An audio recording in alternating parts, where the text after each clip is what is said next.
Just found out that generational trauma can literally be measured and seen in your DNA. There's this amazing study that just came out that followed Syrian refugees who had experienced violence in the 1982 crisis. They basically looked at pregnant women who had experienced violence, then they tracked their children, and then they tracked their children. So these grandkids themselves never actually experienced violence, and yet their genes and their DNA showed markers of trauma. There was like 19 different markers. And this has never been shown in humans before.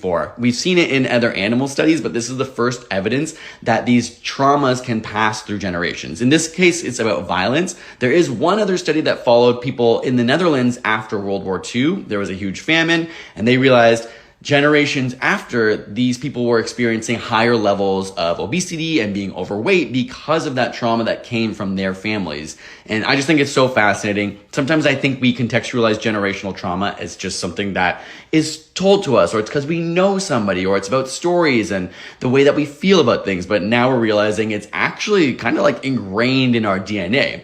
Now, technically, it's not changing the DNA, it's affecting the epigenetics, so the way that the genes are expressing themselves. But this still has a major impact on your body, on your health. And while we don't know exactly how this will affect people in the long run, it's still super fascinating to know.